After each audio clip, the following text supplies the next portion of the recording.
பல நிர்வாக குளறுபடிகளினால் திறக்க முடியாமல் முடிக்க முடியாமல் இருந்த சூழ்நிலையில் சென்ற மாதம் முதலமைச்சர் அவர்களே இங்கே வந்து நாங்கள் உச்ச நீதிமன்றம் வரைக்கும் போய் அதற்கு அனுமதியெல்லாம் பெற்ற பிறகு அதை திறந்து வைத்து திறந்த அன்னைக்கே சுமார் 2,30,000 சதுரடிக்கு மேல் ஒப்பந்தம் ஆரம்பிக்கப்பட்டு இன்றைக்கு அதெல்லாம் நிறைவேற்றப்பட்டு கேப்ஜெமினி என்ற பெரிய குளோபல் கன்சல்டிங் ஃபார்ம் கிட்டத்தட்ட 1,40,000 அதுக்கப்புறம் பல நிறுவனங்கள் 10,000 20,000 30,000 ஆக்சுவலா உங்களுக்கு தெரியும் அந்த முழு பில்டிங் எடுக்கிறதுக்கு 2-3 நிறுவனங்கள் தயாராக இருந்தார்கள். இத்தனை என்ன சொல்றது சப்ளை டிமாண்ட் மிஸ்மேட்ச் கோயம்புத்தூர்ல உங்களுக்கு நல்லா தெரியும், நிறைய டிமாண்ட் இருக்கு. அந்த அளவுக்கு கிளாஸ் ஏ ஆஃபீஸ் ஸ்பேஸ் இல்லை. கடைசி ஒரு 2 வருஷமா நானும் துறைக்கு வந்த பிறகு முதலமைச்சருடைய உத்தரவின்படி இங்க நிறைய கம்பெனிஸ் ஈர்க்கணும்னு கிட்டத்தட்ட மாசத்துக்கு ஒரு முறை நான் வெளிநாடு சென்று பல மார்க்கெட்டிங் எஃபர்ட்ஸ் பண்ணிட்டு இருக்கேன்.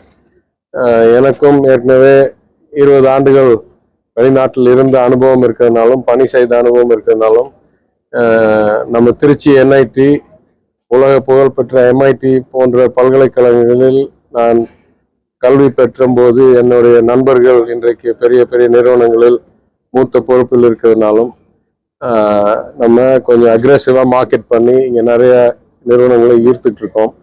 அதற்கு ஒரு உதாரணமாக சென்னையில் 2023ஆம் ஆண்டு 24ஆம் ஆண்டுக்கு சுமார் 11 மில்லியன் ஸ்கொயர் ஃபீட், அதாவது ஒரு கோடிக்கு மேல் சதுரடி, 50 லட்சம் இருந்துட்டு இருந்த சராசரி 1 கோடிக்கு மேல ஆகி அங்க நிறைய வளர்ச்சி வந்துருச்சு. அதே போல் கோவையில் அந்த அளவுக்கு கட்டட பணிகள் இல்லாததுனால் இங்கே சப்ளை டிமாண்ட் ரொம்ப எக்ஸசிவா இருந்துச்சு, மிஸ்மேட்ச். அதனால்தான் இதை திறக்கிறதுக்கு முன்னாலே இப்போ திருச்சியெல்லாம் அந்த மாதிரி இல்லை. திருச்சியெல்லாம் கொஞ்சம் நாளாச்சு அந்த பில்டிங்கை ஆக்கியபை ஆகிறதுக்கு. ஆனால் கோவையில் திறக்கும் போது 3 times 4 times ஓவர் சப்ஸ்கிரைப்டு இந்த சூழ்நிலை இருந்துச்சு. எனவே அதை முதலமைச்சரிடம் சென்று அதை முன்வைத்து அவர் ஒரு அறிக்கையை விட்டிருக்கிறார். அந்த அடுத்த நாள் நான் அன்னைக்கு ராத்திரியே சிங்கப்பூர் புறப்பட்டேன். சிங்கப்பூர் ஃபின்டெக் ஃபெஸ்டிவலில் உரையாடுவதற்கும் அங்கே கொஞ்சம் மார்க்கெட்டிங் பண்ணுறதுக்கும். அடுத்த நாள் முதலமைச்சர் வேற பல நிகழ்ச்சிகள் முடிந்த பிறகு அறிவிச்சிருக்கிறார். இருக்கிற ஒரு 3 டெசிக்னேட்டட் ஸ்லாட் அந்த SEZல ஒன்று 6 ஏக்கர் போலன்னு நினைக்கிறேன். அந்த 3 ஸ்லாட்ல சுமார் 3 மில்லியன் ஸ்கொயர் ஃபீட், அதாவது இப்போ திறந்ததோட 10-15 மடங்குக்கு மேல் ஆஃபீஸ் பார்க் உருவாக்கப்படும் எல்காட்னால். அது ஜாயிண்ட் வெஞ்சராக அது குளோபலாக இருக்கட்டும் இல்லை இந்தியன் டெவலப்பர்ஸாக இருக்கட்டும் அது டெவலப் பண்ணி, ஏன்னா அரசாங்கம் அந்த அளவுக்கு நிதி முதலீடு செஞ்சு அந்த அளவுக்கு சிறப்பான பார்க் கட்டுறதெல்லாம் கொஞ்சம் கடினம். இப்போ டைடல் இல்லை மினி டைடல் மாதிரி சின்ன பார்க்னா அரசாங்கத்தோடைய செயல்திறன் நல்லா இருக்கு. இந்த பெரிய பெரிய ப்ராஜெக்ட்ஸ் நான் நிதியமைச்சர் ஆகும்போது உதாரணத்துக்கு அறிவிச்ச குளோபல் ஃபின்டெக் சிட்டி, அது இந்த ஜாயிண்ட் வெஞ்சர் மாடலில் தான் இப்போ நந்தம்பாக்கத்தில் நடந்து கொண்டு இருக்கிறது. ஏற்கனவே 2 பிளாட் ஜாயிண்ட் வெஞ்சர் சைன் ஆகி கட்டடம் பணிகள் நடந்து கண்ணுக்கு தெரியுது இந்த இது பக்கத்தில், ட்ரேட் சென்டர் பக்கத்தில். அதே மாதிரி கோவையில் அவசரமாக முடிக்கிறதுக்கும் வேர்ல்ட் கிளாஸ் இன்ஃப்ராஸ்ட்ரக்சர் கொண்டாடுறதுக்கும் கிளாஸ் ஏ ஆஃபீஸ் ஸ்பேஸ் எங்கே வேணாலும் எந்த கம்பெனி உலகத்தில் தேடுறதுனாலும் கிடைக்கிற மாதிரி பண்ணுறதுக்கு அந்த அறிவிப்பை விட்டுருக்கிறார். அதற்கு பிறகு we are finding the right real estate firm partner. உங்களுக்கு தெரியும் 4-5 பேர் தான் இருக்காங்க உலகத்தில். Knight Frank, Jones Lang LaSalle, CB Richard, இது மாதிரி ஒரு 4-5 real estate management firm, marketing ஃபர்ம்ஸை வச்சு யார் சரியான பார்ட்னர் பார்த்து அதை மார்க்கெட் பண்ணி கூடிய சீக்கிரம் இன்னும் 2 மாதம் 3 மாதத்துக்குள்ள அதற்கு ஒரு டீட்டெயில் ப்ராஜெக்ட் பிளான் போட்டு அதற்கு ஆளுங்களை தேடி பண்ணலான் இருக்கோம். அது நீங்கள் கேட்ட கேள்விக்கு நான் பதில் சொல்கிறேன். போன ட்ரிப்போடைய தொடர்ச்சியாக தமிழ்நாடு முழுவதும் பல வகைகளில் இந்த மாதிரி பணிகள் நடந்து கொண்டிருக்கின்ற. என்னை பொறுத்த வரைக்கும் IT துறையில் இருக்கிற எல்காட் SEZலாம் நிறைய இடத்துல நிலம் ஒதுக்கப்பட்டு கட்டணம் கட்டாமல் பல ஆண்டுகள் ஆகிவிட்டு, அது ஏற்கனவே நான் எதிர்கட்சி உறுப்பினராக இருக்கும்போதே தணிக்கை குழு அறிக்கையில் நான் கூறியிருக்கிறேன். சிப்காட்லேயும் சரி, எல்காட்லேயும் சரி, பல கவர்மெண்ட் எஸ்டேட்ஸ்லையும் சரி, எப்போல்லாம் லேண்ட் அலோகேஷன் ஆகுதோ அதில் ஒரு கிளாஸ் இருக்கும், 3 வருஷத்துக்குள்ளே கட்டணும், வேலை வாய்ப்புகளை உருவாக்கணும்னு. அது பல இடங்களில் நிறைவேற்றாமல் இருந்ததுன்னு நான் எதிர்கட்சியாக இருக்கும்போதே எடுத்து கூறியிருக்கிறேன். அது நாங்கள் ஆளுங்கட்சி வாழ்ந்த பிறகு, நான் நிதியமைச்சராக இருந்த பிறகும் சரி, இப்பயும் சரி, அதெல்லாம் திருத்தி எங்கெல்லாம் கட்டாமல் இருக்கோ அதெல்லாம் திருப்பி எடுத்து அதெல்லாம் அவசரமாக புது கட்டிடப் பணிகள் ஆரம்பித்து இல்லை புது அலோகேஷன் ஆஃப் லேண்ட் அடுத்த கம்பெனிக்கு கொடுத்து, ஏன்னா இருக்கிறதுலே நம்மளுக்கு குறையா இருக்கிறது நிலம், சரியான ஊரில் சரியான இடத்தில் இருக்கிறது. அதை ஃபுல் மேக்சிமைஸ் பலனுக்கு கொண்டாடுறது அரசாங்கத்துடைய கடமை. அது அதே மாதிரி சொல்கிறேன், பொதுவாக பப்ளிக் லீஸுக்கு நான் நிதியமைச்சராக இருக்கும்போது குத்தகை பாலிசி உருவாக்கப்படும் சொல்லி அதுவும் நடந்து கொண்டிருந்தது. அதற்கு பிறகு இப்போ முடிவடைந்திருக்கும் நினைக்கிறேன். So broadly we are trying to increase the efficiency of the space. We have that much demand. ஏன்னா இங்கே இருக்கிறது டேலண்ட். அதான் நம்மளுக்கு இருக்கிறதுல 2 பெரிய சக்தி என்னன்னா, கிட்டத்தட்ட நாட்டோடைய 20% என்ஜினியரிங், பாலிடெக்னிக், ஐடிஐ கிராஜுவேஷன் நம்ம 6% இருக்கிற மாநிலத்தில் இங்கே உருவாக்குறோம். அதே போல் நம் ஊரில் பயிற்சி பெற்று பிறந்து பல நாடுகளில் வாழும் மூத்த executives in all fields, but particularly in technology, like Mrs. Basu, they are very keen to work with us and bring their expertise, their vision, their firms back to Tamil Nadu to try and provide opportunities. So அந்த அடிப்படையில் அது ஒரு ஃபோக்கஸாக வச்சுக்கிட்டு ஒரு international லிங்கேஜை அதிகரிக்கிறதும், Tamil டயாஸ்பராவுடைய ஸ்ட்ரெங்ஸையும் எண்ணத்தையும் leverage பண்ணுற வழியிலும், அதே போல் இங்கே best cutting edge jobs.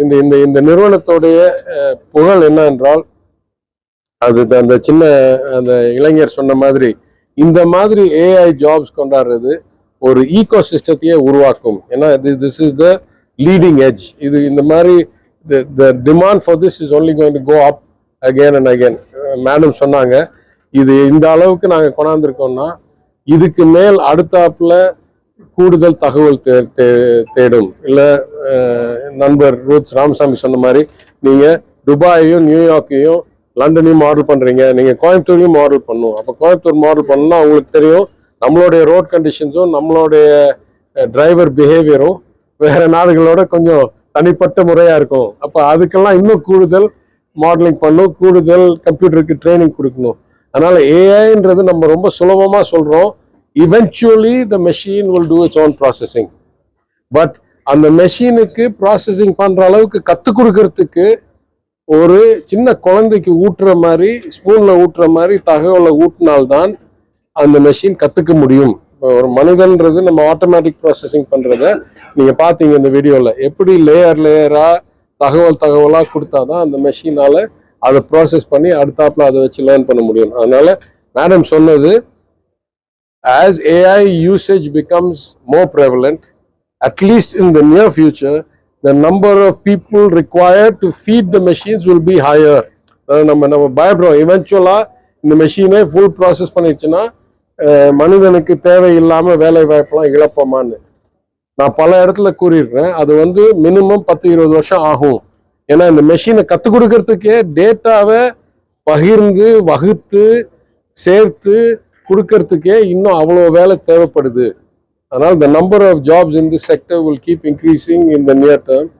Eventually, at some point, when we have adequate models, it will never be finished, but adequate models with adequate computing power, with sufficient chips, with sufficient energy, at that point, in the future, we may start to see replacement level. இப்போதைக்கு வேலை வாய்ப்பு அதிகரிக்கும் என்றதனால் இத்தகைய நிறுவனங்கள் they are the seed. அதாவது ஒரு விதை போட்டு அதுலேருந்து வளர்ற மாதிரி. ஏன்னா இந்த மாதிரி ஸ்கில்ஸ் வேற எங்கேயும் இல்லாத ஸ்கில்ஸை இது இங்கே திறக்கிறேன். இதே மாதிரி ரேடியாலஜியில் நான் சென்னையில் ஒரு கம்பெனியை திறந்திருக்கேன், எக்ஸ்ரே AI machineம், Australian company. So we are bringing these kinds of cutting edge technologies. You saw some of the medical AI.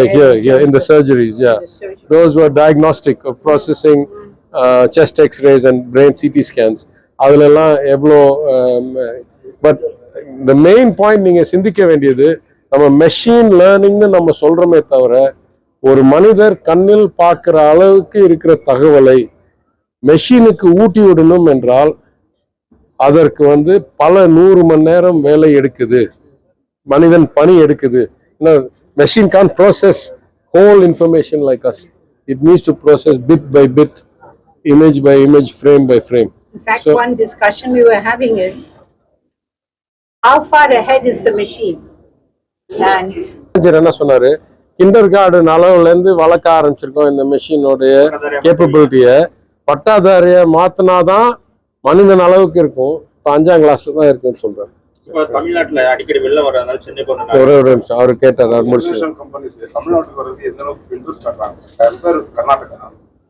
அதாவது இன்ட்ரெஸ்ட் வந்து யாருக்கும் குறையில்லை. நான் திருப்பி சொல்றேன், வெவ்வேறு ஆளுக்கு வெவ்வேறு ஃபீச்சர். நான் யாரோடையும் நான் போட்டி போட விரும்பல. நான் ரெண்டு கருத்து சொல்றேன். தமிழ்நாடு அளவுக்கு வேற எங்கேயுமே படித்த இளைஞர்கள் கிடையாது.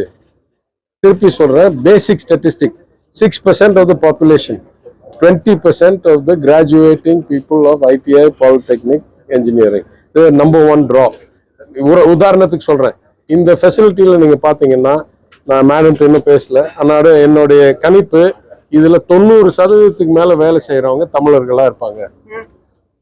அது சென்னைக்கு போனா 80%, மதுரைக்கு வந்தா 95%, இந்த மாதிரி. இதே நீங்க பெங்களூருக்கு போனீங்கன்னா 25% மேல லோக்கலா இருக்க மாட்டாங்க. கரெக்டா?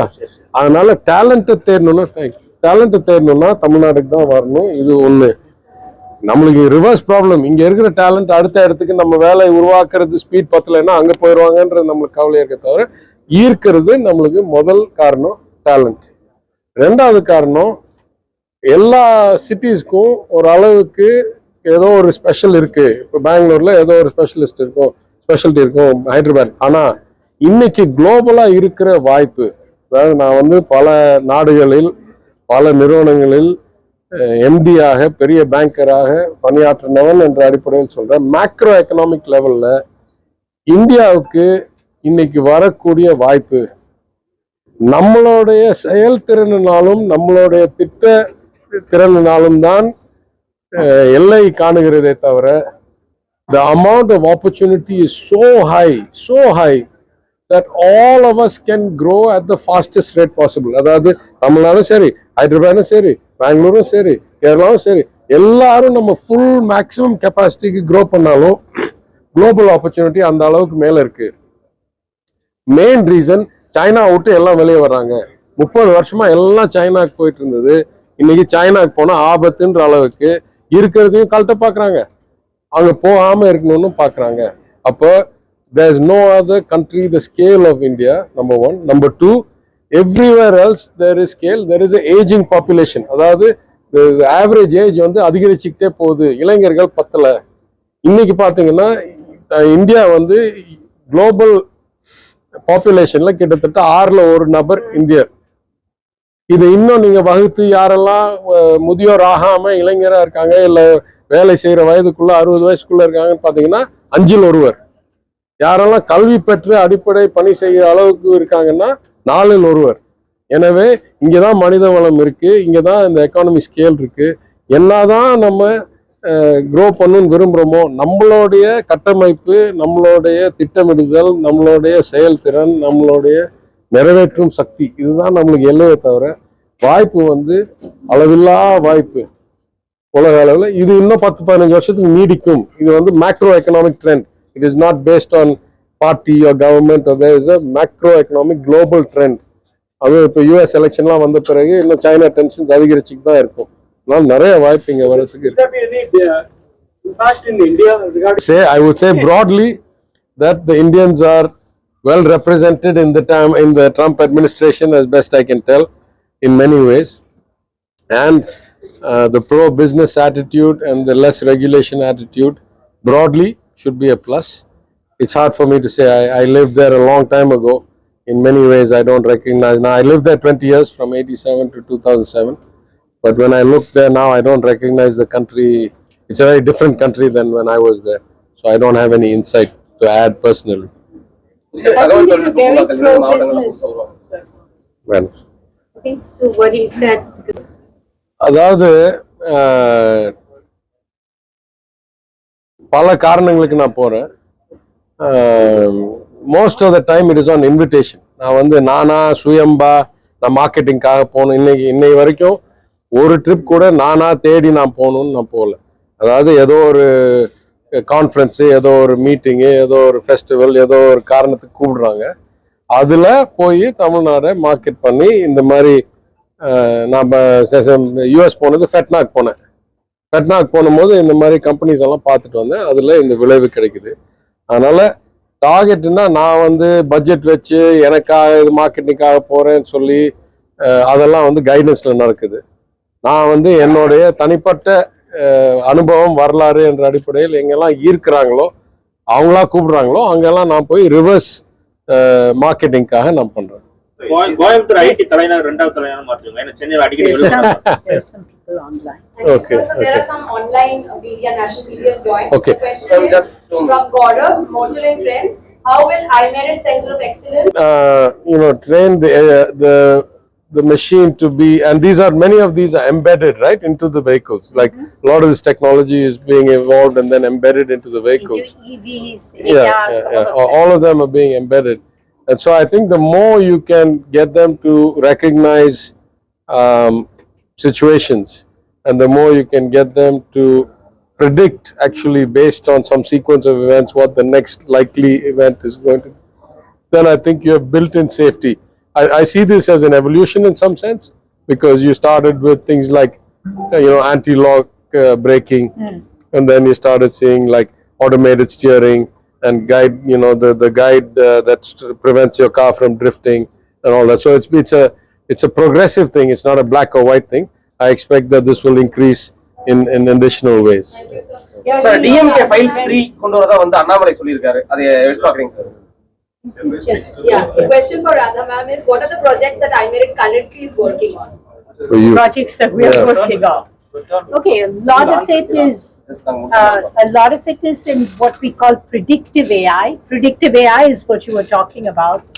So we have projects, of course, in the autonomous AI, medical AI. Oh my God. Okay. Thank you. IT செக்டாரை பொறுத்தவரைக்கும் சென்ட்ரல் கவர்மெண்டோட சப்போர்ட் தமிழ்நாட்டுக்கு எந்த அளவுக்கு இருக்கு?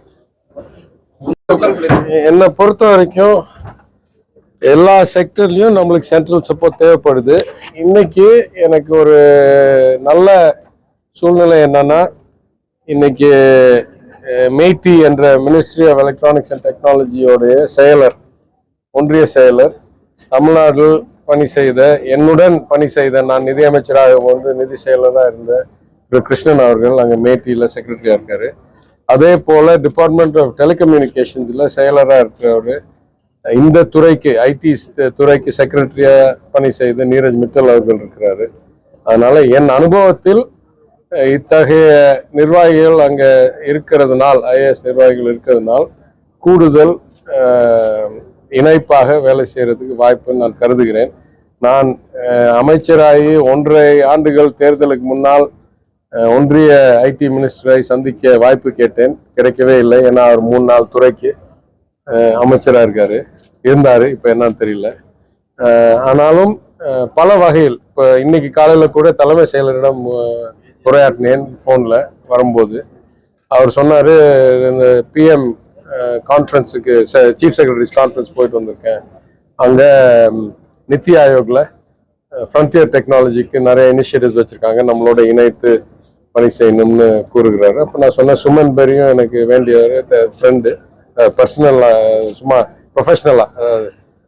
அதே மாதிரி சுப்பிரமணியமும் கொஞ்சம் படித்தவர், நல்லா தெரியும். அதனால் நானும் ஃபாலோ அப் பண்ணி எந்த வகையில் அவங்களுடைய சப்போர்ட் வச்சு, அது இல்லாமல் நேஷ்னல் குவாண்டம் கம்ப்யூட்டிங் மிஷன் ஒன்று வச்சுருக்காங்க. அதில் அஜய் சௌத்ரின்றவர் ஹெச்ஏஎல்லுடைய ஒன் ஆஃப் த ஃபவுண்டர்ஸ், அவர் தான் சேர்மனாக இருக்கார். அவரோடையும் இணைந்து நம்மளுக்கு ஒரு குவாண்டம் கம்ப்யூட்டிங் சென்டர் கிடைக்குமான்னு பார்த்துட்ருக்கோம். அதே மாதிரி நம்ம ப்ரொஃபஸர் பால்ராஜ், ஸ்டான்ஃபோர்ட் ப்ரொஃபஸர் வந்து நேஷ்னல் செமிகண்டக்டர் மிஷனுடைய தலைவராக இருக்கார். அவரோடையும் இணைந்து நம்மளுக்கு வாய்ப்பு கிடைக்குமான்னு பார்த்துருக்கோம். ஒன்றிய அரசுகிட்ட தான் நிறைய நிதியும் கொள்கையை உருவாக்குவதும் திறன் இருக்கு. அதனால அவங்களோட இணைத்து வேலை செய்யறது நம்ம முடிஞ்ச அளவுக்கு பண்ண முடியும்.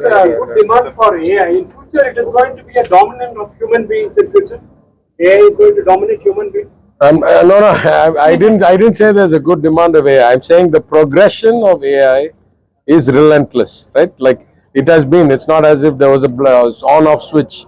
Now, from my 20s, there have been some notion of neural networks and machines, auto learning and auto generating algorithms.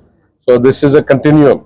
What has changed now is that the ability to generate and store previously unimaginable amounts of data, and then the ability to process that at some reasonable cost instead of taking infinite amounts of time. You may have seen the recent announcement by Google about their new quantum computing chip Willow, where they say the chip can solve, it's only a technical problem, it's not a real life problem, but that technical problem it can solve in like 10 hours what would otherwise take infinity in regular computing. So I think the capability to do processing in different ways through things like quantum, but also in self-learning and self-improving ways, it has been a continuum. We have now reached a point where it is capable of widespread application in our daily lives, whether it's in health or in automotive or in the law, litigation. So we have reached the point, but again, we are seeing the cutting edge. இது வந்து 100% யுபிக்விட்டஸா எல்லாரும் பயன்படுத்துற அளவுக்கு வரணும்னா இன்னும் நிறைய முதலீடு, நிறைய டேட்டா சென்டர், நிறைய சிப்ஸ், நிறைய எனர்ஜி, இதெல்லாம் மேடம் சொன்ன மாதிரி இன்னும் ஒரு தலைமுறையாவது ஆகும் அந்த பயம் வர வரைக்கும்.